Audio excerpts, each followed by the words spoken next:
तो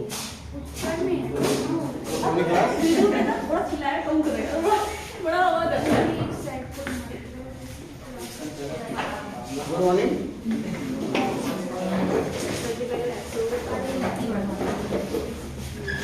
कल national park आप लोग पढ़ाया गया था, तो नेशनल पार्क से ऐसे भी क्वेश्चन पूछते हैं कि कौन से ईयर में कौन सा नेशनल पार्क, कुछ नेशनल पार्क है जिनके बारे में पूछता रहता है। ठीक है, आप लोगों ने कल इसमें किया था क्या? जो राष्ट्रीय पार्क थे कल कहे थे क्या कह रहे हैं?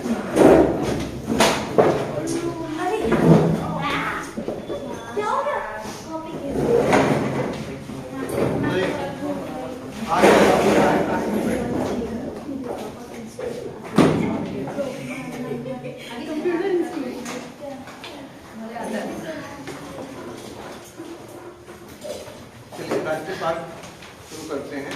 तो कल हमने बताया था कि इससे जो हम कुछ जैसे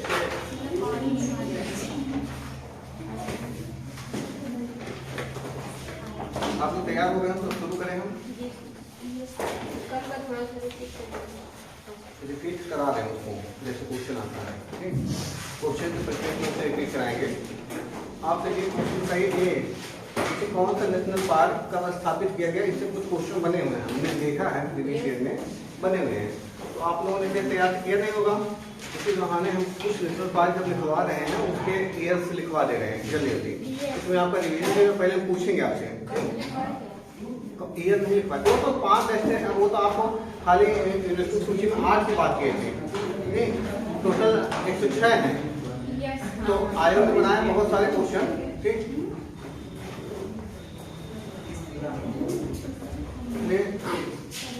देखिए राष्ट्रीय उद्यान स्थापना कब हुआ था? एक है राष्ट्रीय उद्यान और स्थापना।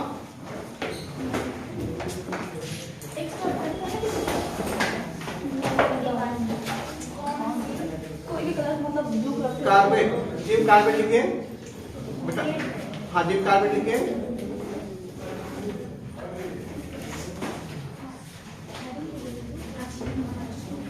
जिम कार्बेट आपको बताते भी रहिए, ऐसे रिवीजन करने की जो बात कर रहे थे बता दें कहाँ पे है? उत्तराखंड। इसकी स्थापना एक तरफ लिखिए नेशनल पार्क, स्थापना वर्ष पूछा हुआ है पंकज। ठीक, देखिए कार्बेट स्थापना वर्ष 1936।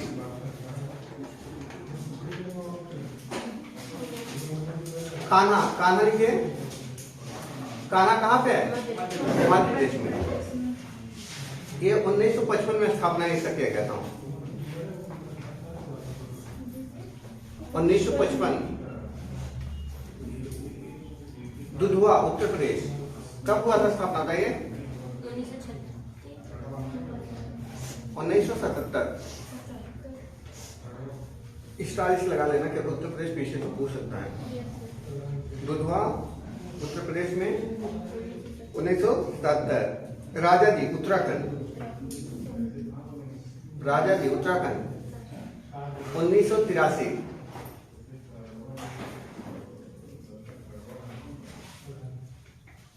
नाम दफा कहाँ पे है? नाम दफा कहाँ पे है? 1983। नाम दफा में उड़ने वाली गिलहरी पाई जाती है।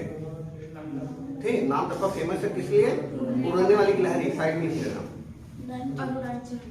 अरुणाचल प्रदेश 1983।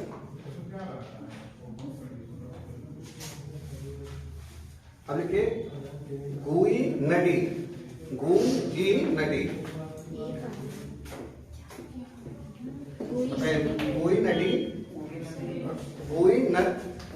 के बाद डी है, डी ना है। गुई नदी कहाँ पे होता है आप लोग? तमिलनाडु में। वेरी गुड, तमिलनाडु में 1976 में इसकी स्थापना हुई थी। काजीरंगा कहाँ पे है? असम। ये किसके लिए फेमस है? 1974 में इसकी स्थापना हुई थी।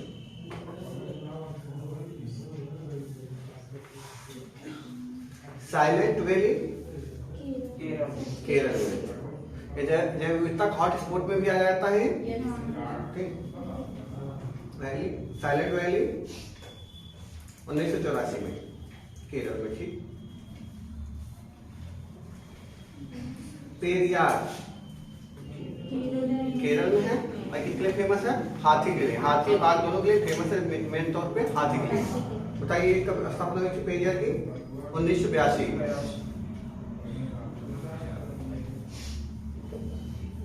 सुंदरवन कहाँ पे? पश्चिम बंगाल। 1984। 1984। फूलों की घाटी बताइए कहाँ पे? उत्तराखंड में। 1982। एक गंगोत्री नेशनल पार्क भी है, कहाँ पे है? उत्तराखंड में, पता चल जाएगा आपको। पीछे से पूछा होता। मानस असम 1990। मानस असम में है 1990 में। दाची गांव बताइए, दाची गांव कहाँ पे? जम्मू कश्मीर 1981 में है ये। 1990 में मानस 1990 में। दाची गांव 1981। बेतला कहाँ पे है? झारखंड में 1986 में। सिमलीपाल उड़ीसा। बेतला 1986। सिमलीपाल उड़ीसा 1980। बादीपुर कर्नाटक 1974 में।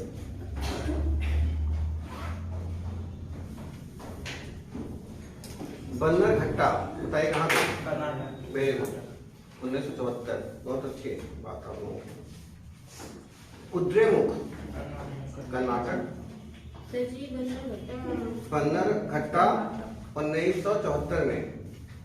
कुद्रेमुख कर्नाटक 1987 में। कुद्रेमुख सुल्तानपुर हरियाणा में है। Very good. 1989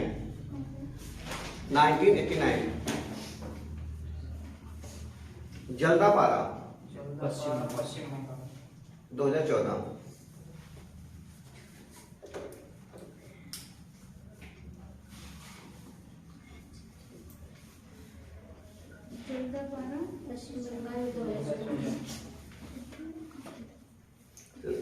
देखिए इसमें क्वेश्चन लिखे, फिर आप देखिए कैसे आया हुआ। पीसीएस का क्वेश्चन है 3 का 2016 का। ठीक, आयोग का क्वेश्चन है, लिखे तो देखिए इससे पता चलेगा कैसे क्यों इसको करवाए हैं। ऐसा नहीं, पहले मैं करवाने के मूड में नहीं था, लेकिन मैंने देखा प्रीवियस क्वेश्चन के ऊपर में ऐसा पूछता है, मैंने कहा करवा देते हैं। लिखिए क्वेश्चन, लिखिए 2016 का क्वेश्चन है। निम्नलिखित राष्ट्रीय उद्यानों को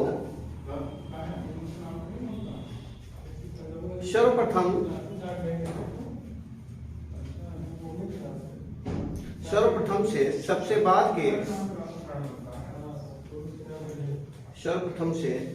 बाद के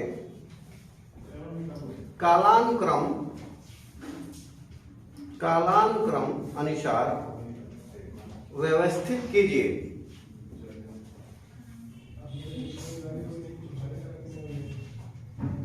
और पार्क के नीचे दिए गए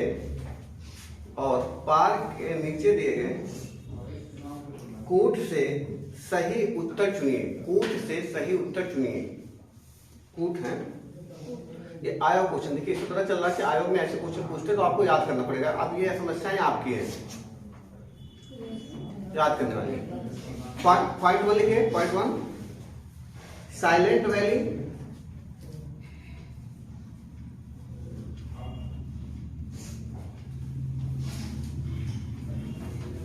gym. Point 2 Jim Corbett.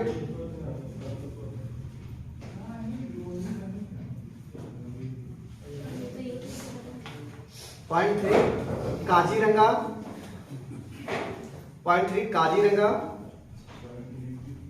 Point 4 Kanha, Kanha. Put लिखिए, पुट, पुट लिखिए। Option A, option A for apple, A, option A 1 3 2 4, 1 3 2 4।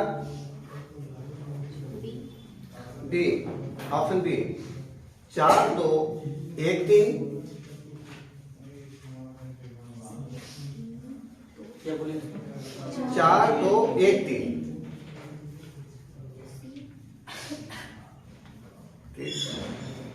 सी लिखे 3 1 4 2।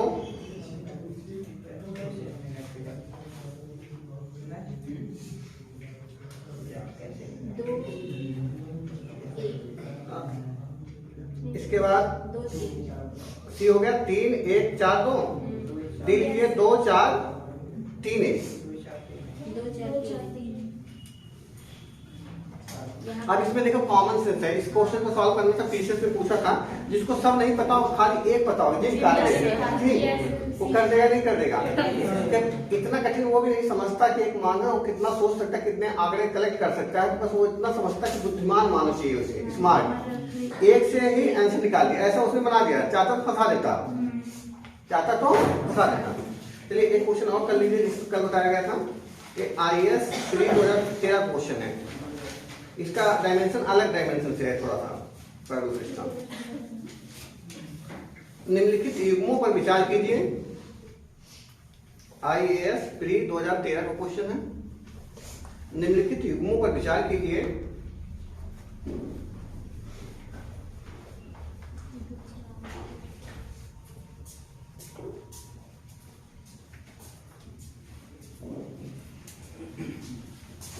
एक तो ऐसे लिखेगा क्वेश्चन को, एक तरफ राष्ट्रीय पार्क लिखेगा या उद्यान, राष्ट्रीय उद्यान, एक ऐसे राष्ट्रीय उद्यान, ठीक। दूसरी तरफ नदी, इस राष्ट्रीय उद्यान किस नदी, ऐसे लिखना है। राष्ट्रीय उद्यान फिर नदी, राष्ट्रीय उद्यान लिखा पड़ा ना तुमको, ठीक है।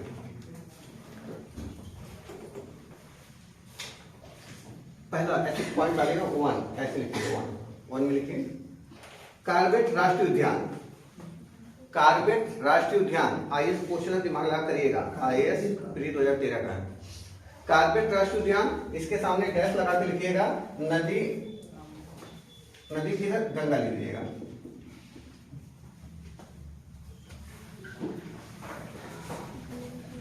पॉइंट 2 लिखे काजीरंगा राष्ट्रीय उद्यान, पॉइंट 2 डालिएगा। काजीरंगा राष्ट्रीय उद्यान, नदी सामने डालिए मानस, नदी के उसके डैश लगा के नदी कौन सा डालेंगे, मानस। कल की जो लोग क्लास किए थे क्वेश्चन कर ले आएंगे इसे। तीसरा पॉइंट 3 के साइलेंट वैली राष्ट्रीय उद्यान, साइलेंट वैली, साइलेंट वैली राष्ट्रीय उद्यान, और नदी की तरफ लिखेगा कावेरी, कावेरी,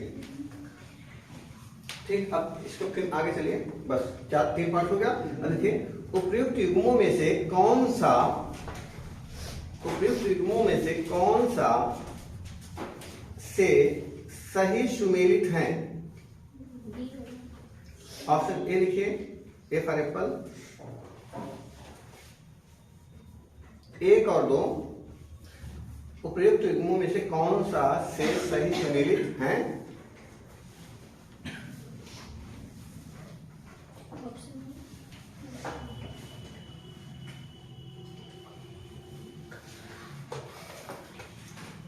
ऑप्शन है, ऑप्शन ए है 1 और 2, ऑप्शन बी है केवल 3, ऑप्शन सी है 1 और 3, ऑप्शन डी है कोई नहीं।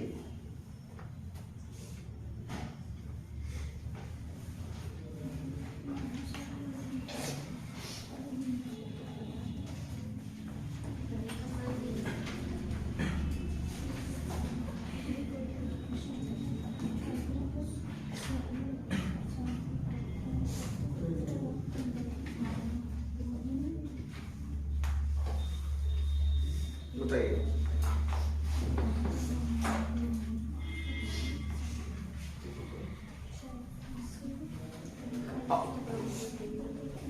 क्या हुआ?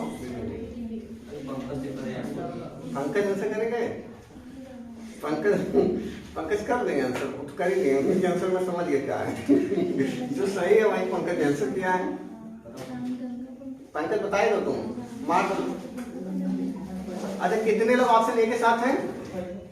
कितने लोग ऑप्शन बी के साथ हैं? कितने लोग ऑप्शन सी के साथ हैं? कितने लोग ऑप्शन डी के साथ हैं? कर गया वाह। कल ही पढ़ाया था, कल ही सभी रिवर्स जो है आप लोग पढ़ा रहे थे जब कि जैसे देखे थे ना कि रिवर्स के बारे में पूछता। आज जितना पढ़ाया हूँ जितना इसमें दिया गया सबके रिवर्स के बारे में लिखवा भी दिया था। ऐसा नहीं है कि सिस्टम हम नेशनल पार्क में पढ़ाए थे लिखवा दिए थे। आगे क्यों नहीं निकल रहा आंसर? क्या हुआ? अब तुम्हारा अच्छा आरटी लेंगे, पैरोट लेंगे, हम कहेंगे हम सब। अरे सब लोग ऑप्शन ए कितने लोग अपना अपना बताओ। अगर ऑप्शन ए डी बहुत सही। ऑप्शन बी के साथ कितने लोग हैं? इनके साथ आप हैं। वेरी गुड, बहुत अच्छा, वेरी गुड। और सी के साथ कितने लोग हैं? बी के साथ कितने लोग हैं? ये लोगों को कोटवा नहीं मारेंगे।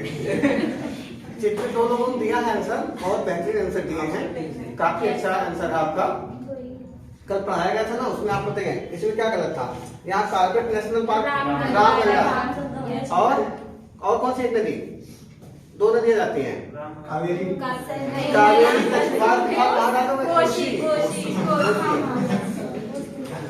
और दूसरा यहाँ कौन सा पार्क लिखा है? काजीरंगा। काजीरंगा में मानस नदी आती है, ब्रह्मपुत्र नदी। ये गलत हो गया। मानस नदी किस रिवर में? मानस राष्ट्रीय उद्यान में मानस नदी, ये हो गया। तीसरा यहाँ कौन सा ऑप्शन था? Silent valley. Silent valley Kaveri नदी है? नहीं। कुंजी, कुंती, पूजा, कोसी कहाँ? हाँ वेरी गुड। ये आप तो देखिए ऐसे पढ़ाए गए थे, ऐसे क्वेश्चन आए हुए थे, आए हैं नहीं आए हैं? ये आईएएस ऐसे क्वेश्चन पूछता है। आप बहुत ज्यादा दिमाग पर लगाइए, जैसे बताया जाता आप वैसे रोड मैप हम दे रहे हैं। देखिए आईएएस का क्वेश्चन है, ऐसा भी नहीं मेरे द्वारा बनाया हुआ है। पीसीएस का क्वेश्चन जो वन एजी अभियानों जैसे क्वेश्चन बनते हैं, इस पे मैंने काम आपको कराया। अभी थोड़ा सा और मैं कराना चाहता हूँ। कभी कभी क्या होता है ना, राष्ट्रीय उद्यान जो होते हैं, राष्ट्रीय उद्यान पूछ लेता है कि कौन सा राष्ट्रीय उद्यान किसके लिए फेमस है, ठीक, किस प्रजाति के लिए फेमस है। कुछ के डाटा हमारे पास जो हम जितना अवेलेबल करा सकते हैं उसका हम अवेलेबल करा रहे, कुछ आप उसमें कर लिया जाएगा, ठीक। तो लिख लिया जाए, करवा दें क्या? कौन सा राष्ट्रीय उद्यान किस लिए फेमस है, क्या क्या बढ़ेगा? चलिए लिखिए, राष्ट्रीय उद्यान लिखिएगा। अब किस लिए फेमस है, किस प्रजाति के लिए क्या वहां मिलता है, लिखवा देते हैं। जैसे कान्हा टाइगर के लिए, साइलेंट वैली मकाक के लिए। वो तो खाली यूनेस्को में जितने शामिल उसके बारे में बात किए थे कल। तो आप इसमें लिख लीजिए, अरे चलिए उसी में लिख लीजिए, आप लोग उसी में ऐड कर दीजिए, खाली कहीं पे लिख दीजिए। मानस बताइए किसके लिए फेमस? मानस मुख्य रूप से जंगली भैंसा के लिए फेमस है। भैंसा, भैंस नहीं, भैंस रहेगी तुम खा लेंगे। हाथी, बाघ, मेन दो जंगली भैंसा के लिए उसी में ऐड कर दीजिए। नोकरेक, नोकरेक कहाँ पे है? नोकरेक कहाँ पे है? मेघालय में। भौंकने वाला हिरन, कुत्ते की तरह भौंकता है, लगता कुत्ता है। भौंकने वाला हिरन,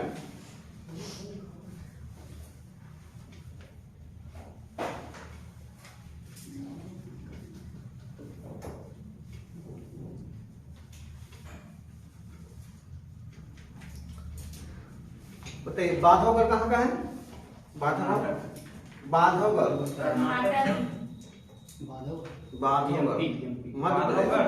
माधवगढ़ नहीं, बांधवगढ़, बांधवगढ़ मध्य प्रदेश। सफेद शेर के लिए फेमस है, ठीक। सफेद शेर के लिए फेमस है। और क्वेश्चन में लिख लीजिए सबसे अधिक बाघ जनसंख्या घनत्व यहीं पे है ना, बाघ होगा।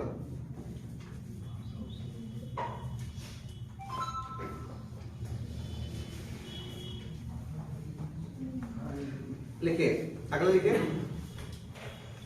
बालक बालक बालक करम क्या? बालाफ करम लिखिए, बालाफ करम कहाँ पे है? हाँ मेघालय में, को लिख लो साइड में लिखते हो मेघालय में। ये फेमस है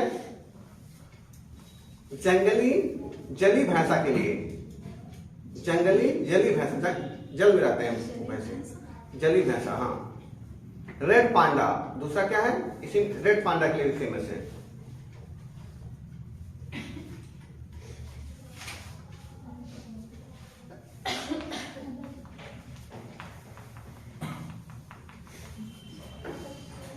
ठीक,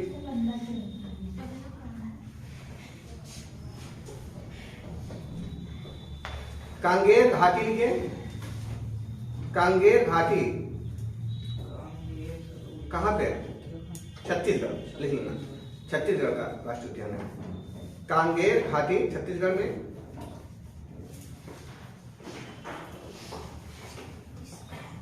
ये फेमस है Rana Charles Darwin, Rana Charles darwini नामक मेढक पाया जाता है। राणा चार्ल्स डार्विनी नामक क्या? राणा चार्ल्स डार्विनी डार्विनी एक विशेष प्रकार के मेढक हैं, यही खोजे थे, इसीलिए भाई कह जाएगा तुम्हारे 20,000 ले जाओ, तुम्हारे नाम पड़ गया उस मेढक का नाम। कांगेर हो गया। कांगेर घाटी कहाँ पे है एक बार याद कर लीजिए। हाँ जल्दापारा बताइए, पश्चिम बंगाल में है, लिख लीजिए, ये सब बहुत हिटेड क्वेश्चन है। जल्दापारा पश्चिम बंगाल में, ये किसके लिए फेमस? एक सींग वाला गैंडा यहाँ पे पाया जाता है, एक सींग वाला गैंडा।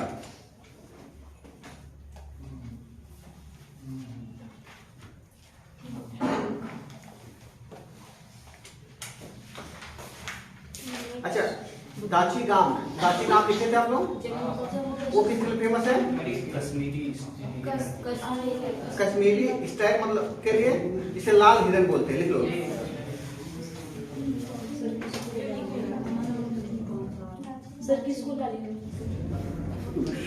दाची गांव कहाँ पे है? जम्मू कश्मीर में, लाल हिरन के लिए फेमस है।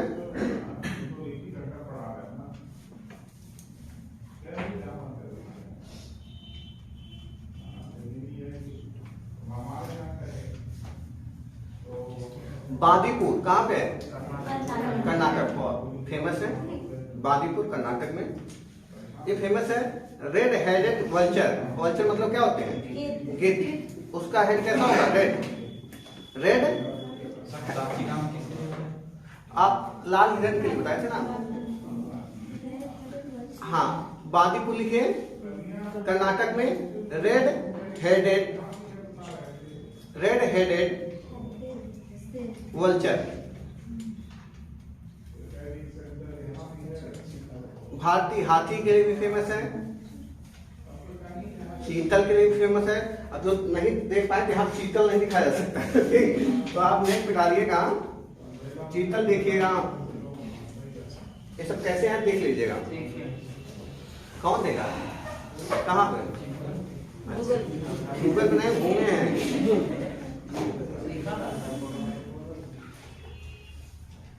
अच्छा नाम दफा तो आप लोग लिख लिए होंगे, उसमें नाम दफा में कौन सा है? उड़ने वाली गिलहरी को पूछा जाता है।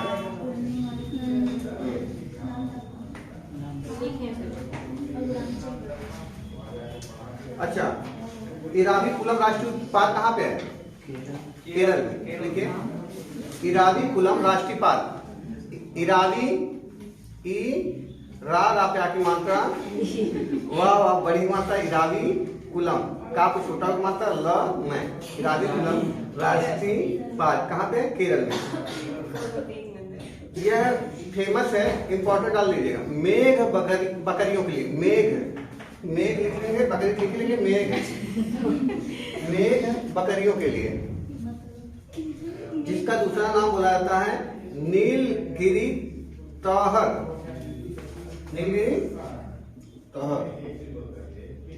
नीलगिरी तहर इसका दूसरा नाम है। मेघ बकरी, ये दुर्लभ प्रजाति, बकरी के दुर्लभ प्रजाति है। नीलगिरी तहर, ठीक। या इसका दूसरा क्या नाम है? मेघ बकरी, ठीक। सर मतलब अन्य बकरियों दुर्लभ मतलब जैसे एक विशेष प्रकार की प्रजातियां होती ना, बकरियों की कई तरह की बकरियां होती हैं, यह विशेष प्रकार की दुर्लभ है, बहुत कम बची हुई हैं, यहीं पे मिलती है खाली इराविकुलम में, ठीक। मतलब सर मतलब उनका मतलब अस्तित्व कम है, मतलब संख्या कम है।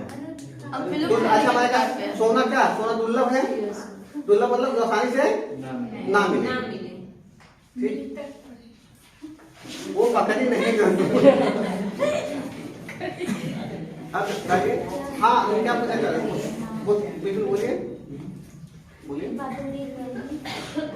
मतलब दुर्लभ है, नहीं मतलब संरक्षण हो रहा है। हाँ लेकिन मतलब जो मतलब अदर मतलब जो बकरियां होती हैं उनके तुलना में इनके पास मतलब विशिष्ट गुण होगा, तभी ना मतलब इनको मतलब किया जाएगा। विशिष्ट गुण के हिसाब से ही खाली एक कारण नहीं होता है। प्रजातियों को हम लोग चाहते हैं जैव विविधता डायवर्सिटी बनी रहे। आज हो सकता है इसके बारे में बहुत ज्यादा नॉलेज ना होकर इसके बारे में बहुत ज्यादा उपयोगिता बढ़ जाए इसका, और प्लस कहीं पे किसी रूप में हमें जितना डायवर्सिटी, हम ऐसा नहीं जिसका यूज है पूरी तरह से उसे ही रखें, ठीक। तो हम डायवर्सिटी, आप इसे क्या करना चाहते हैं? आप अपने घर पे, हमारे आपके जितने गार्जियन हैं लोग, जो चीजें आप यूजफुल नहीं है उसको भी अभी संरक्षित कर ही रहे हैं। कभी भी जरूरत पड़ सकती है, अब प्लस नहीं पड़ेंगे, संसाधन तो रहेंगे। चलिए अगला डालिए, वन्य जीव अभ्यारण्य।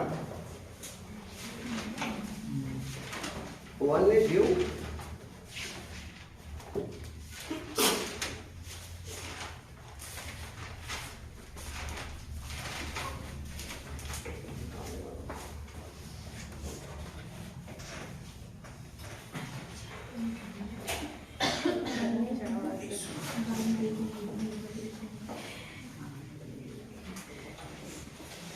इसके अलावा आप लोग भी एनालिसिस करिएगा जितना हो सके, ठीक। इस पे डाटा कलेक्ट करिएगा इस टॉपिक पे, क्योंकि ये इंपॉर्टेंट टॉपिक है, हमेशा एग्जाम में पूछे जाते हैं। नेशनल पार्क अपने से भी कोशिश करिएगा आप लोग, ठीक, और काम करने के लिए इस पे नेशनल पार्क में।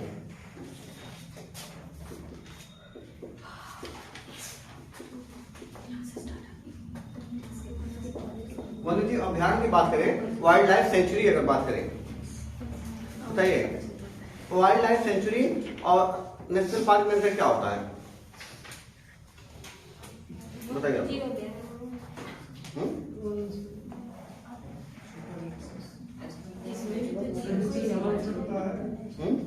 वन्य जीव अभ्यारण्य सर, इसमें पशुओं का संरक्षण होता है, उसमें से पार्क है, उसमें देखने को जाएंगे।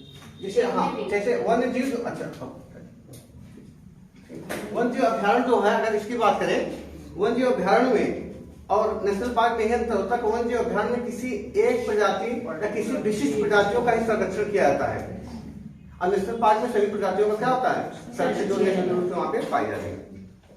साथ ही साथ वन्य जीव अभ्यारण्य भी उसी एक्ट के तहत ही, वन्य जीव संरक्षण अधिनियम 1972 के तहत इसका भी स्थापना किया जाता है, ठीक।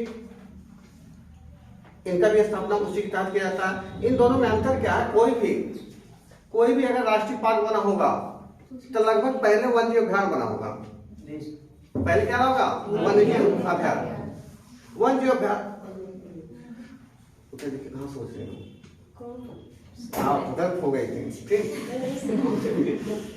जो वन्य जीव अभ्यारण्य होता है, आप समझिए, वन्य जीव अभ्यारण्य ही जब देखा जाता है उसमें और ज्यादा संरक्षण करने की जरूरत है, उसमें मानव गतिविधियों को रोक दिया जाए, नेचुरल रूप से उसकी जो जैव विविधता है, डायवर्सिटी जो वहां पे पाई जा रही है, उसको ज्यादा संरक्षित करना है, और वहां पे विभिन्न प्रकार की प्रजातियां सबको संरक्षित करना है, तो उसे क्या घोषित कर दिया जाता है? राष्ट्रीय पार्क, नेशनल पार्क। वन्य जीव अभ्यारण्य को ही क्या घोषित करते हैं बाद में? राष्ट्रीय उद्यान, ठीक। समझ में आ रहा है? दोनों को घोषित करने की शक्ति किसके पास होती है? राज्य सरकार के पास होती है। समझ में आ रहा ना? इसमें क्या होता है, अंतर क्या होता है बस कि आप राष्ट्रीय उद्यान में मानव गतिविधि पूर्ण तरह से क्या होती है? प्रतिबंधित होती है, पूर्ण तरह से। खाली आप पर्यटन के जो क्षेत्र हैं वो भी विशिष्ट रूप से, जैसे आप पर्यटन है या अगर शोध करने जा रहे हैं, बहुत आप कहा जाए वन्य जीव जो बोर्ड होता है उससे परमिशन लेके आप कहाँ पे जाएंगे? जो वहाँ पे वार्डन होगा उससे परमिशन लेके राष्ट्रीय उद्यान में जाएंगे। राष्ट्रीय उद्यान में जाना है तो वन्य जीव जो अगर कहा जाए वार्डन होगा वहाँ का, ठीक, उसके बिना परमिशन के आप उसके अंदर घुसेंगे तो अवैध माना जाएगा। ये नहीं केस भूल गए, ठीक, पकड़े जाएंगे तो आपके ऊपर वन्य जीव संरक्षण अधिनियम 1972 के साथ क्या हो जाएगी? कार्रवाई हो जाएगी। इसलिए जब आप लोग जो भी आप घूमने गए होंगे अनिल, तो एक आपकी पर्ची मिली होगी, पर्ची होती है उसपे, हाँ उसपे जो वहाँ का वन्य जीव अगर कहा जाए वन्य जीव वार्डन जो होगा, अधिकारी जो होगा, उसमें सिग्नेचर मारा हुआ तभी परमिशन इनको जाने की अनुमति होगी। वही टिकट पे ही वो बना के दे दिया जाता है, बात हमेशा थोड़ा बनाएगा। और एक लिमिटेड टिकट दिया जाता है, आज भर जाएगा, आज के बाद इतने लोगों से ज्यादा इसमें नहीं जा सकते, ऐसा रहता है। हाँ हम लोग नहीं, संख्या पर्टिकुलर फिक्स रहता है, ऐसा नहीं कि भीड़ महिला से भीड़ बढ़ेगा, सब लोग इधर उधर जानवर नहीं मनुष्य मिल रहे हैं, मनुष्य ने क्या कर दिया? टिकट दे रहे हैं तो फिर जाहिर सी बात है कि संख्या के लिए, पैसे के लिए भी दिया जाता है, पैसे सही दोनों मेंटेन करना था। तो वन्य जीव अभ्यारण्य की अगर बात करते हैं, इसमें देखिए इसके बाहरी क्षेत्रों में मानव क्या कर सकता है? वन्य जैसे नेशनल पार्क है, नेशनल पार्क के बाहरी क्षेत्रों में भी आप जाके आप पशु नहीं चला सकते, बाहरी क्षेत्र, उसके आउटर क्षेत्र पे भी, ठीक, वहाँ के आउटर क्षेत्र की लकड़ियां नहीं तोड़ सकते जंगलों की, आउटर क्षेत्र का दोहन नहीं कर सकते, बाहरी क्षेत्र, जंगल का बाहरी क्षेत्र दोहन, ठीक, राष्ट्रीय उद्यान का बाहरी क्षेत्र का आप दोहन नहीं कर सकते। लेकिन वन्य जीव अभ्यारण्य में छूट होती है। वन्य जीव अभ्यारण्य में आप उसके बाहरी क्षेत्र में जो उसके आसपास के इलाके हैं वो वहां से सूखी लकड़ियां ले आ सकते हैं, हरी लकड़ी नहीं, सूखी लकड़ियां ले आ सकते हैं, पशुओं को चरा सकते हैं किनारे किनारे। जैसे अगर ये वन्य जीव अभ्यारण्य है तो इसके किनारे किनारे क्या हो सकता है? जो इधर इधर यहाँ पे एरिया में मानव गतिविधियां हो सकती हैं, लेकिन यहाँ बस्तियां नहीं बस सकती। कोई ये नहीं कि वहीं लाकर अपना मकान बना दिया, ठीक, ये नहीं कर सकते आप झुग्गी झोपड़ी डाल दिए, ये सब नहीं कर सकते। लेकिन हाँ यहाँ पे आए, शाम को भैंस चलाइए, फिर निकल जाइए, सूखी लकड़ियां ले जाइए, चारा यहाँ से ले जाइए। लेकिन अगर ये राष्ट्रीय उद्यान होता तो आप ये भी नहीं कर पाते, ये भी नहीं कर पाते। इसमें आप कहा जाए वन्य जीव अभ्यारण्य में किसी विशेष प्रकार की प्रजातियों का संरक्षण किया जाता है, किसी विशिष्ट प्रकार की प्रजातियों का। वो प्रजाति एक हो सकती है, दो हो सकती है, बहुत संख्या ज्यादा नहीं होगी, ठीक।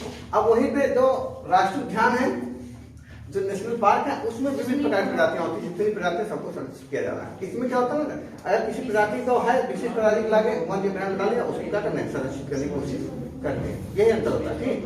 देखिए अच्छा, हाँ वर्तमान में बताइए, वर्तमान में इस समय वन्य जीव अभ्यारण्य भारत में कितने हैं? लगभग 564 है, 65 है, 565। सबसे बड़ा वन्य जीव अभ्यारण्य कौन सा है? रणथंभौर, कहाँ पे है? राजस्थान, सबसे बड़ा क्षेत्र के राजस्थान। और सबसे छोटा मयूरेश्वर कहाँ पे होगा? मयूरेश्वर वन्य जीव अभ्यारण्य महाराष्ट्र में, ठीक है। हाँ तो वही 565 होगा मुझे लगता है। हाँ समझा ना आप लोगों को? आप उसमें ऐसे भविष्य में और बढ़ेंगे तो आप उसको क्या करेंगे? ऐड करते जाइएगा। अब 565 वन्य जीव अभ्यारण्य को तो आप याद नहीं कर सकते, ठीक। लगभग जितने राष्ट्रीय उद्यान हैं वही वन्य जीव अभ्यारण्य में हो जाते हैं। जैसे मानस है, मानस पहला वन्य जीव अभ्यारण्य घोषित किया गया था और नेशनल पार्क भी है। खाली आपसे पूछता है कौन कहाँ पे अवस्थित है, तो मानस आपको पता है कहाँ पे है? ठीक है, लिखिए वन्य जीव संरक्षण अधिनियम। इसमें सब प्लांट और एनिमल दोनों संरक्षित किए जाते हैं। प्लांट्स और एनिमल दोनों संरक्षित किए जाते हैं। ज्यादा एनिमल, प्लांट्स आपको अगर कहा जाएगा, इसीलिए वनस्पति उद्यान वो सब बनाए गए हैं। लेकिन अगर नेशनल पार्क है, नेशनल पार्क में सबको संरक्षित किया जाता है। इसीलिए तो कहीं किसी को आपको कोई भी चीजों को आपको तोड़ नहीं सकते, दोहन नहीं कर सकते, पेड़ से लेकर जीव जंतु सबको। अभी इसी बात पढ़ाएंगे जैव मंडल आगार, उसमें सूक्ष्म जीवों को भी संरक्षित किया जाएगा। जैव मंडल आगार में सूक्ष्म जीवों को भी संरक्षित किया जाएगा। इसके बाद चलेगा जैव मंडल आगार, लिखवाए होंगे बायोस्फीयर रिजर्व, लिखवाए ना,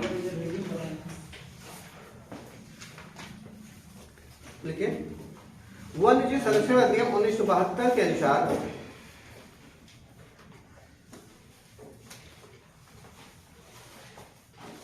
वन्य जीव संरक्षण अधिनियम 1972 के अनुसार यदि राज्य किसी विशेष क्षेत्र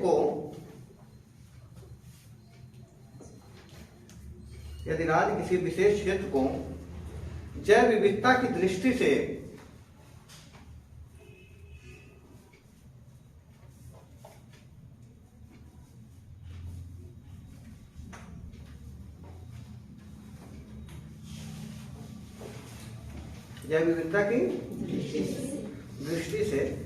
महत्वपूर्ण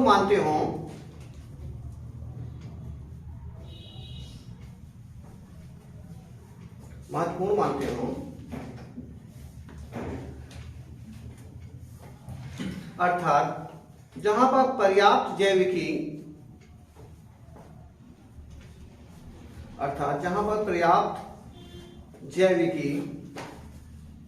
कामा भू आकृतिक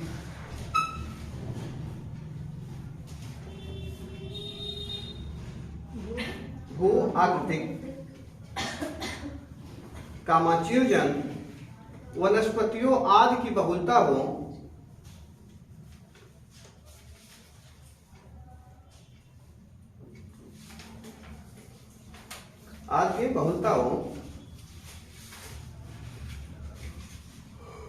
उस क्षेत्र को वन्य जीव अभयारण्य घोषित किया जा सकता है।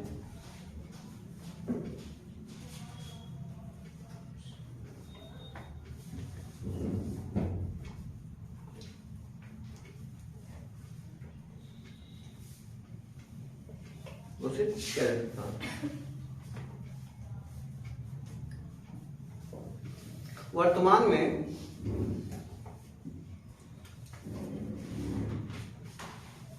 कुल 565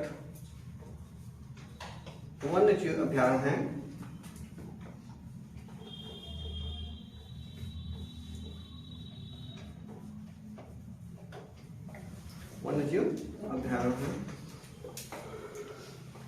भारत का सबसे बड़ा वन्य जीव अभयारण्य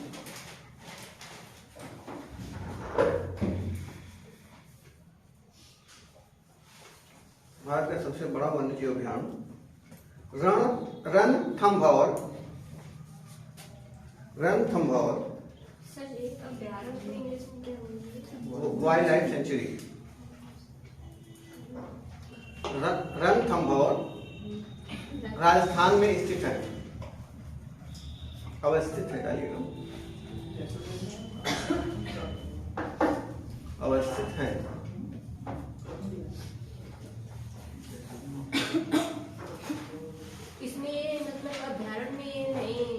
इम्पोर्टेंट है कि कोई जीव खतरे में या नहीं, बस वैसे ही बना दिया। क्यों नहीं, विशेष रूप से अकेले रखा जा रहा है तो खतरे से नहीं तभी ना। अकेले इसमें तो हम लोग पढ़ लिखे लिखवाया गया है कि मतलब जहाँ पे विविधता ज्यादा हो उसको संरक्षित करने के लिए। कौन का लिखा है? अच्छा तो बताए भी तो कुछ बोले भी तो इसके पहले लिखो। सबसे छोटा वन्य जीव अभयारण्य सबसे किसमें, अभी बताएंगे, नहीं बताएंगे। सबसे छोटा वन्य जीव अभयारण्य मयूरेश्वर वन्य जीव अभयारण्य महाराष्ट्र में अवस्थित है। जैसे देखो इसको बोले अवस्थित है, एक होता है स्थित, दो शब्दावलियां होती है। स्थित कब यूज किया जाता है, कब अवस्थित यूज किया जाता है? जैसे कहा नदी के किनारे अवस्थित है लिखा जाता है, स्थित नहीं लिखा जाता है। इसको हटा नहीं पता है। अवस्थित मतलब जो चीज जहाँ पे है वहाँ पे रहेगी, इसको हटा नहीं। स्थित स्थित मतलब कि आज हम मतलब यहाँ पे स्थित है, खाली तुम ज्यादा बोल रहे नॉलेज नहीं। अब बताएंगे हिंदी किसकी बढ़िया है? होगी सबकी, लेकिन सब बोल ही नहीं रहे हैं। ये तो हम पढ़े हैं, ये तो जानते हैं। अरे तू बहुत जानती है। ये वो सुना करते हैं। बताइए आने, बताइए कुछ बताइए विचार विवेक जी बताइए।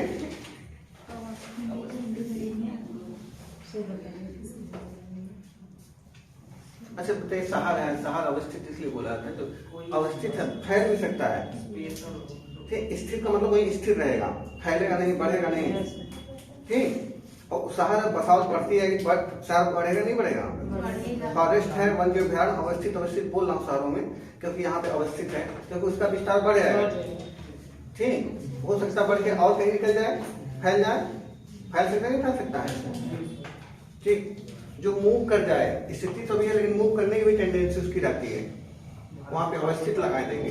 जो एकदम स्थिर है, स्थिर वहां पे से कुतुब मीनार स्थिर है वो भी यूनेस्को की सूची में शामिल है। ठीक, अच्छा कुछ वन्य जीव अभयारण्य लिख लीजिए जो इम्पोर्टेंट है। एक तरफ राज्य लिखिए, एक तरफ वन्य जीव अभयारण्य।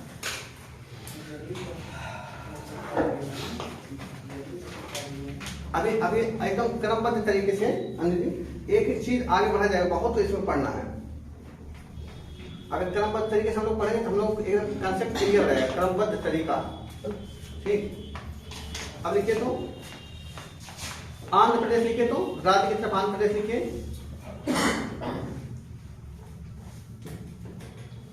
आंध्र प्रदेश, नागा अर्जुन सागर, श्री शैलम वन्य जीव अभयारण्य, नागा अर्जुन सागर, श्री शैलम। ये क्षेत्रफल के आधार पर सबसे बड़ा बाघ वन्य जीव अभयारण्य है। क्षेत्रफल के दृष्टि से देखा जाए, क्षेत्रफल की दृष्टि से सबसे बड़ा बाघ वन्य जीव अभयारण्य पूछेगा तो यही मानिएगा। नागार्जुन सागर श्री शैलम पूरा नाम है। हाँ, नागार्जुन सागर श्री शैलम। कोरिंगा आंध्र प्रदेश में लिखते हैं, आंध्र प्रदेश नहीं, कोरिंगा। पुलिकट, ये सब वन्य जीव विहार। हाँ, पुलिकट,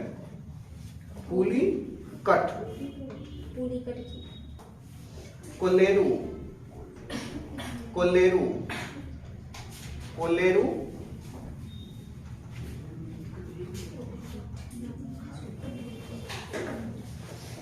अच्छा अब तेलंगाना डालिए, जो मेन है वही लिखवाएंगे, 106 नहीं लिखवाएंगे, तो एग्जाम में बार बार पूछता है। तेलंगाना में लिखे प्राणहिता,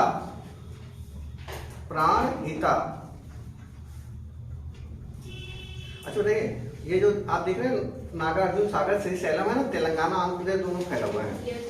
ठीक, दोनों पाया जाएगा। अगर आंध्र प्रदेश नहीं ऑप्शन दिया, तेलंगाना दिया, तेलंगाना ही मार दीजिएगा। ठीक है,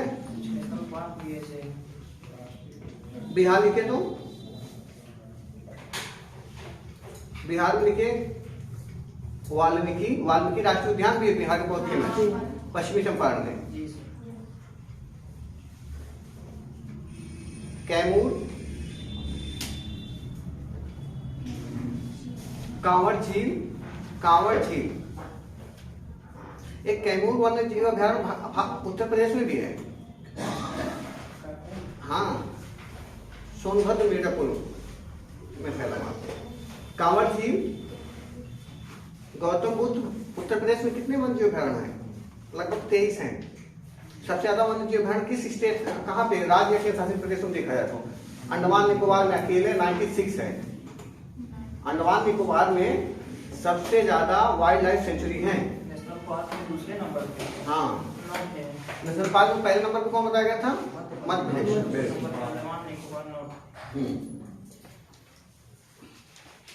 गौतम बुद्ध, ये सब बिहार में लिखिएगा। Vikramshila, Vikramshila Ganga dolphin, Vikramshila Ganga dolphin.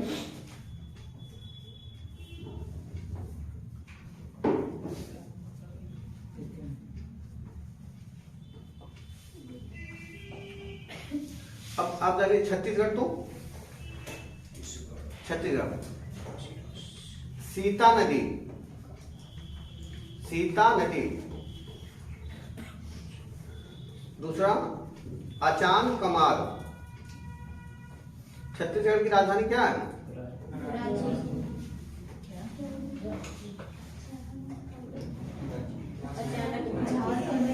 अचानक कमाल, अचान कमाल लिख दीजिए, अचान कमाल कर दिया, अचानक बोलो, अचान कमाल। चंडीगढ़ लिखिए, चंडीगढ़ की राजधानी क्या है? चंडीगढ़। सुखना झील, सुखना सापे छोटा की मात्रा है ना, सुखना झील। गोवा में लिखिए भगवान महावीर, चंडीगढ़। भगवान महावीर गोवा में।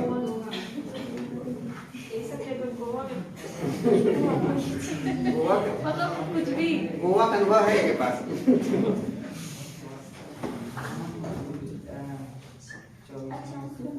गुजरात आइए, तो गुजरात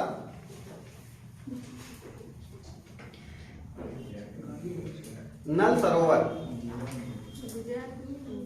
नल सरोवर, नारायण सरोवर,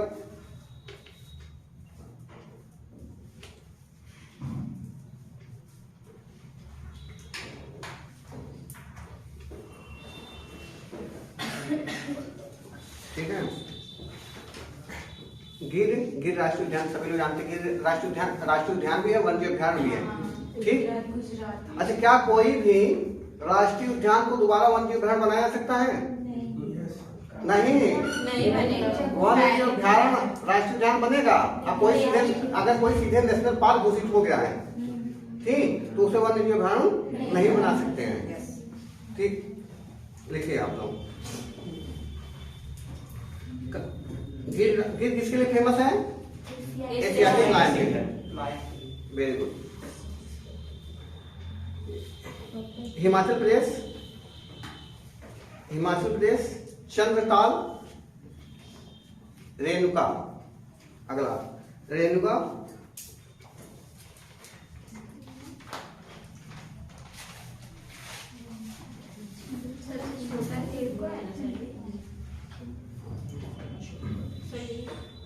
अभी अभी अभी अभी बताया था, सबसे छोटा लिखवाए थे, नहीं लिखवाए थे आप लोग? क्या लिखवाए? दिमाग इनका ना स्थिर है ही नहीं। ओवर कॉन्फिडेंस ले, जैसे बहुत लोग ओवर कॉन्फिडेंस में गाड़ी चलाते हैं तो उसका देखते नहीं ब्रेक वगैरह काम कर रहा है नहीं कर रहा है, एक्सीलेटर जब इसको बीच में कर लेते हैं फिर ब्रेक लगाते हैं, ब्रेक नहीं लगा। या वो आएगा, आधी तूफान आएगा, अपनी वो नहीं देखेंगे कि हमारी कैपेसिटी कितना है, वो जो झोपड़ी उपड़ी उड़ रही होगी उसको पकड़ लेते हैं। और उसके साथ हमारे गाँव में भी थे, हमारे गाँव में थे। लेक्चर दीजिए सर जी, पढ़े थे तभी हम बोल दिए हैं ना कि रेल का है। सुनो सुनो, अभी देखिए ना,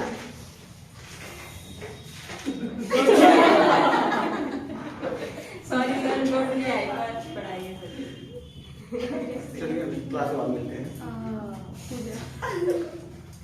ठीक है। मध्य प्रदेश लिखे लो,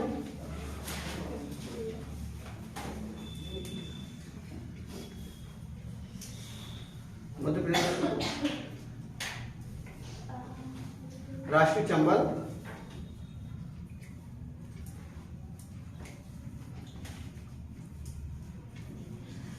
पन्ना, पन्ना किसके लिए फेमस है? पन्ना जो क्षेत्र है हीरे की खान के लिए फेमस है। और इसमें बताया गया था पन्ना से कौन सा रिवर्स निकलती है?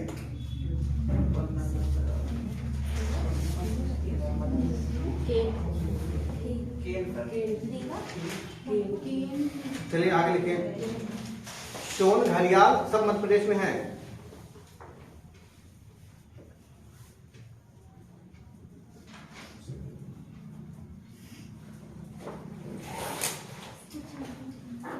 ठीक, इसके बाद आप लिखिए उड़ीसा। उड़ीसा फेमस है, उड़ीसा लिखिए तो भितरकनिका, चिल्का, गहीर माथा, अलग अलग हैं, शिमलीपाल। भितरकनिका, कामा चिल्का, कामा गहीर माथा, शिमलीपाल।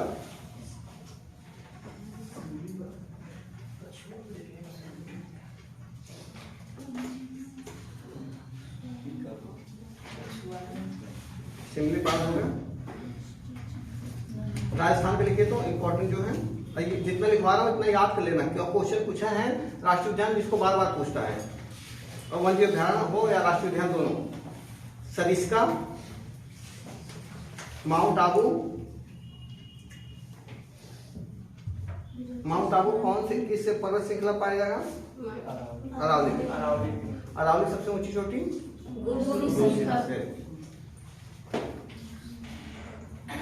जवाहर सागर राजस्थान में।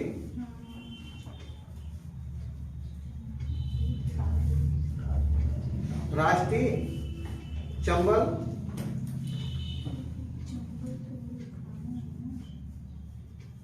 दोनों जगह फैला, मध्य प्रदेश राष्ट्रीय राजस्थान दोनों फैला है। तमिलनाडु लिखिए तो तमिलनाडु पुलिकट झील, सत्यमंगलम,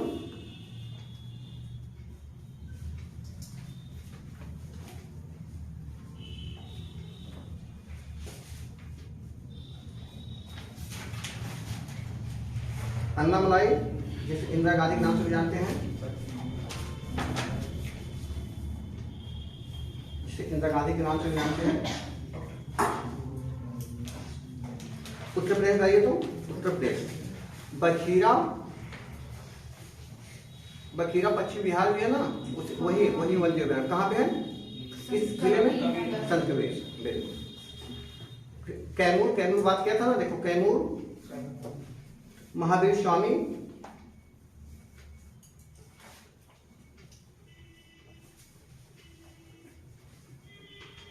राष्ट्रीय चंबल,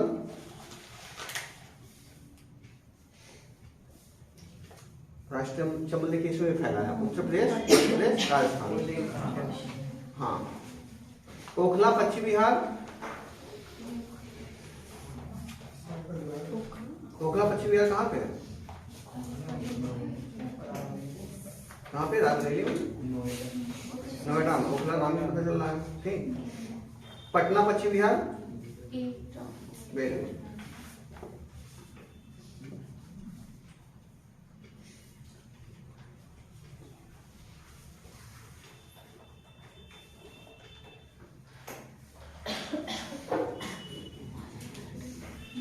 अब आप लोग चलिए जयमंडल आगार।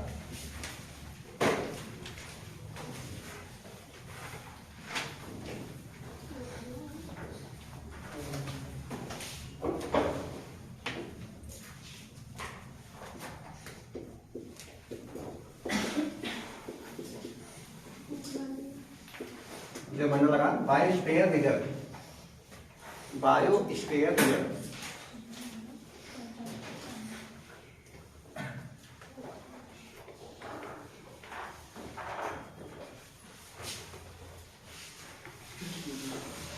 ठीक है, जयमंडल आगार भी आप इधर लिखे होंगे जब स्वस्थानीय संरक्षण, उसी साइड में लिखे होंगे जयमंडल आगार, लिखे नहीं? ठीक, जयमंडल आगार। जयमंडल आगार की अगर बात किया जाए तो आप इसके जयमंडल सब, जयमंडल आगार सबको दिए थे अगर कहा जाए जयमंडल सब आगार को। Edward Suez, Edward Suez. समझ में आना? जयमंडल आगार जो है यूनेस्को का नाम आप लोग सुने होंगे, कल बताया गया था यूनेस्को के बारे में। यूनेस्को का मुख्यालय कहाँ है? स्थापना कब हुआ था? 1945। यूनेस्को ने कहा कि अगर हम लोग पूरे विश्व, अगर यूनेस्को ने एक क्या किया कार्यक्रम, एक प्रोग्राम जो है लॉन्च किया, एक प्रोग्राम किया 1978 में।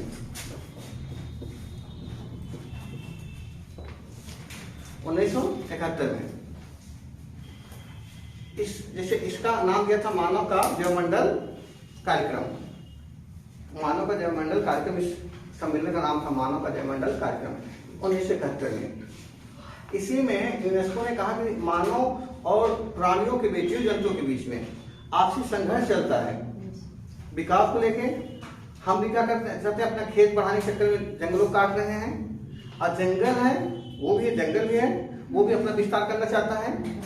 कोई जानवर है वो अपने खाने के चक्कर में घूमते घूमते गांव में चला आता है, हम लोग अपने संरक्षण के लिए उससे क्या करते हैं, लड़ाई करते हैं। ठीक, तो हम लोग जो इसको कम करने के लिए एक नई संकल्पना पैदा किया यूनेस्को ने, जैवमंडल आगार की। यह संकल्पना कब उसने, जैसे ये बात कर रहा हूं 1971 में एक कार्यक्रम चलाया था, जिसे उस कार्यक्रम का आप नाम था मानव का जैवमंडल कार्यक्रम 1971 में। इसी में उसने बात किया था कि जैवमंडल आगार नाम के भी क्षेत्र बनाया जाए। जैवमंडल आगार, बायोस्फीयर रिजर्व इसे बोलते हैं। जैवमंडल आगार को क्या बोलते हैं, बायोस्फीयर रिजर्व। बायोस्फीयर रिजर्व में कहा गया कि अच्छा राष्ट्रीय उद्यान, आप राष्ट्रीय उद्यान बनाए, नेशनल पार्क बनाए हैं, या वाइल्ड लाइफ सेंचुरी वन जो अभ्यारण्य बनाए हैं, अब बायोस्फीयर रिजर्व बनाने की क्या जरूरत पड़ गई, इसको क्यों इसको लाया गया? इसमें क्या है, इसमें कहा गया कि देखिए दोनों, इसमें देखा गया कि आप देख रहे हैं कि नेशनल पार्क में मानव पूर्ण रूप से प्रतिबंधित होता है, पूर्ण रूप से प्रतिबंधित होता है।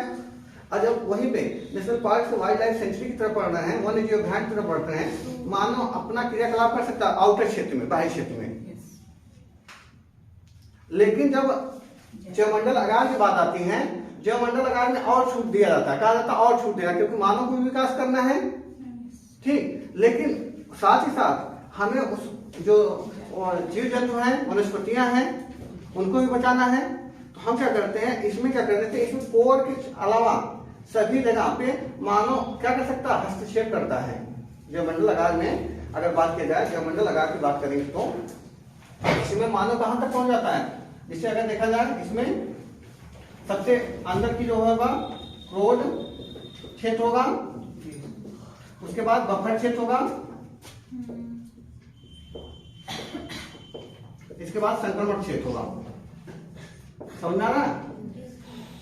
अगर संक्रमण क्षेत्र होगा, इसमें 3 क्षेत्र बनाए जाते हैं। यूनेस्को ने कहा इसमें 3 क्षेत्र बनेंगे। आपका एक रहेगा जो क्रोध क्षेत्र रहेगा, जो बीच का सेंटर, जिसे कोर क्षेत्र भी बोल सकते हैं। फिर उसके बाद बफर क्षेत्र बनाया जाएगा, फिर उसके बाद संक्रमण क्षेत्र। सबसे बाहर क्या होगा, संक्रमण क्षेत्र। समझ में आ रहा है? इसमें क्या फायदा होगा, इसमें यह फायदा होगा कि इसमें अभी तक हम लोग देख रहे थे नेशनल पार्क में आप जो संक्रमण क्षेत्र सबसे बाहरी है उसमें भी नहीं जा सकते हैं, नहीं जा सकते, मानव नहीं जा सकता है। उसके बाद अगर आप उसमें आ जा रहे हैं वन्य अभ्यारण्य में, संक्रमण क्षेत्र में आप जा सकते हैं, चारागाह के रूप में उसका यूज कर सकते हैं, उसके अलावा सूखी लकड़ियां वहां से ला सकते हैं, ले सकते हैं। लेकिन जो जैवमंडल आगार है, अगर ये कोई भी जैवमंडल आगार घोषित कर दिया जाएगा तो उसमें आप कहां पे जा लेंगे, आप बफर क्षेत्र में भी घूम सकते हैं, संक्रमण क्षेत्र में भी घूम सकते हैं, यहां तक कि मानव बस्तियां भी बना सकता है। जैवमंडल आगार में यहाँ पे आप अपनी बस्ती भी बसा सकते हैं, इसमें भी संक्रमण क्षेत्र में भी, यहाँ पे भी मानव यहाँ पे कहा जाए इन उद्यान का जो यहाँ पे वनस्पतियां, उसका आर्थिक दोहन भी कर सकता है, वहां सूखी लकड़ियां चारागाह के रूप में भी ले आ सकता है। शिक्षण जैसे प्रोग्राम कंडक्ट कराने के लिए आप चाहे संक्रमण क्षेत्र में भी शिक्षा संबंधित नॉलेज दे सकते हैं लोगों को लेके, आप बफर क्षेत्र में भी ले आ सकते हैं, और सिस्टमैटिक तरीके से, वैज्ञानिक पूर्ण तरीके से परमिशन लेना पड़ेगा। अगर जैवमंडल आगार है, परमिशन क्रोध क्षेत्र में लेना पड़ेगा। अब वहां पे जाने के लिए आपको शोध करना, रिसर्च करने की परमिशन वहां पे भी मिलती है, लेकिन ये जो क्रोध क्षेत्र होता है इसमें परमिशन लेके ही जा सकते हैं। जो कोर इसका सेंटर होगा उसमें क्या परमिशन लेके जाना। लेकिन इसके बफर क्षेत्र में बस्तियां भी बन जा रही, देख रहे हैं कि मानो बस भी जा रहा है, बस जाइए, कोई दिक्कत नहीं है। संक्रमण क्षेत्र में बस जाइए, यहाँ पे शोध करिए, टीचिंग आप शोध कर रिसर्च करना होता है। टीचिंग का मतलब किसी को जाके दिखाने के पर्पज से आप ले जा रहे हैं। पर्यटन के क्षेत्र में तो ये ज्यादा जो है इसमें क्या हो जाता है, इसमें जो संरक्षण की बात होती है, इसमें सूक्ष्म जीवों से लेके मृदा तक के संरक्षण की बात होती है, मृदा तक की संरक्षण की बात होती है, समझ आ रहा है ना। सूक्ष्म जीव, मृदा, इन सबके संरक्षण की बात की जाती है। यहाँ पे वनस्पति से लेकर सबके संरक्षण की बात होती है। अगर कहा जाए माइक्रो ऑर्गेनिज्म जो होते हैं उनके भी संरक्षण की बात होती है। तो इसीलिए सबसे बेहतर इसे ही माना जाता है जैवमंडल आगार का। जैवमंडल आगार को जब देखा गया, फिर यूनेस्को ने जो मानव का जैवमंडल कार्यक्रम किया था, उसके तहत 1975 में जैवमंडल आगार 1976 में इसके स्थापना की बात करता है। अब भारत अपने यहाँ जैवमंडल आगार स्थापित करना शुरू कर दिया है 1986 में, समझा ना। तो जैवमंडल आगार, वन्य जीव अभ्यारण्य और राष्ट्रीय उद्यान, तीनों में अंतर पता हो गया? पता चला नहीं कुछ? तीनों में अंतर है, लिखिए।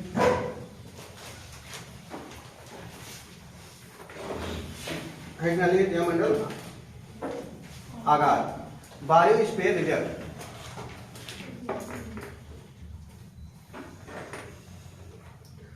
ये कैसे आया है, पहले इसको लिखिए। इसमें लिखिए जैवमंडल आगार शब्द का प्रयोग सर्वप्रथम एडवर्ड, लिखा ना, एडवर्ड शू एस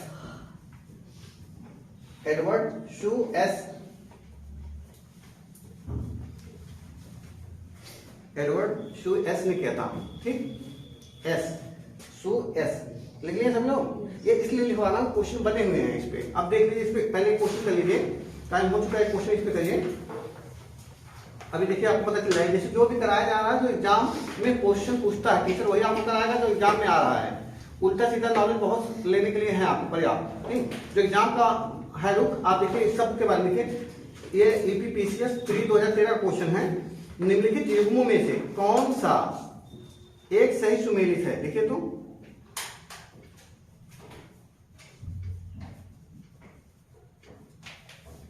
निम्नलिखित युग्मों में से कौन सा एक सही सुमेलित है? ईपीपीसीएस प्री 2013 क्वेश्चन है। ऑप्शन ए है, option A biosphere reserve. Option A है बायोस्फीयर रिजर्व, फिर डैश लगा के लिखा है Edward Suess. Option A जो है, ऑप्शन ए में लिखा है बायोस्फीयर रिजर्व, डैश लगा के एडवर्ड शू S.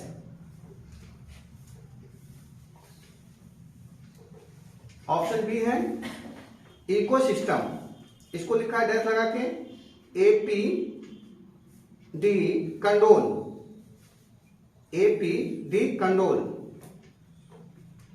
Ecosystem AP de condole.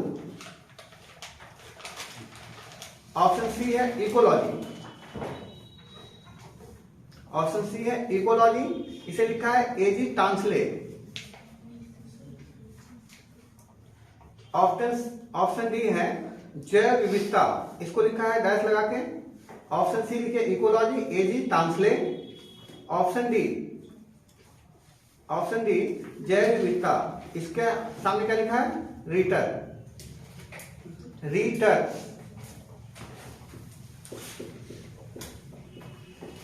अच्छा बताइए, इसमें आप लोगों को अभी पढ़ाएगा तो जस्ट आपको इसका सही कर ही देंगे। ऑप्शन ए, इस क्वेश्चन कराने का उद्देश्य ऑप्शन ए नहीं था, ये बस आपको दिखाना था कि ऐसे क्वेश्चन बनते हैं। और इसमें जितना भी और पूछा गया उसके बारे में आपको सबको कहीं आप दिखाएंगे, इन्वायरमेंट में देखेंगे तो बता दिया गया है। जैसे इकोसिस्टम लिखा है, वो गलत क्यों हुआ? इकोसिस्टम का कौन किया? इकोसिस्टम शब्द किसने दिया था? एजी टांसले। सही करो। इकोसिस्टम के सामने क्या होना चाहिए था? एजी टांसले।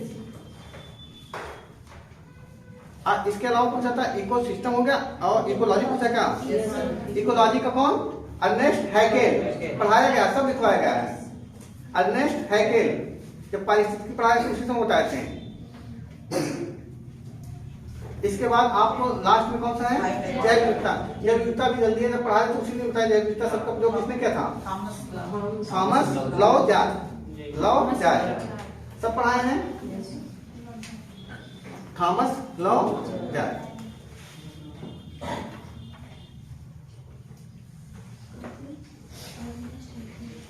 हेड डालिए मानव, अब हेड डालिए मानव एवं जैवमंडल कार्यक्रम, मानव एवं जैवमंडल कार्यक्रम, the man and biosphere programme, the man and biosphere programme, इसे बोलते हैं MAB। पूछा हुआ पीसेस में, मानव का जैवमंडल कार्यक्रम कब हुआ था, ये क्वेश्चन पूछा हुआ था 1971। इसका आयोजन किसने किया था, यूनेस्को ने। ठीक, इसका उद्देश्य क्या था, जैवमंडल आगार के बारे में क्या करना, आगे बढ़ना। और जो मेन उद्देश्य था मानव, मेन उद्देश्य जो था इसका, मानव और जो जीव जंतुओं के बीच में जो संघर्ष चल रहा उसको क्या करना, कम कर देना। क्या करना, कम कर देना। ठीक, चलिए समय हो गया है, सभी आ रहे होंगे। कल इसके आगे पढ़ाया जाएगा। जैसे इसमें होता है कि MAB जो है, MAB मतलब क्या होगा, the man and biosphere programme. ठीक, ये जो है इसमें जो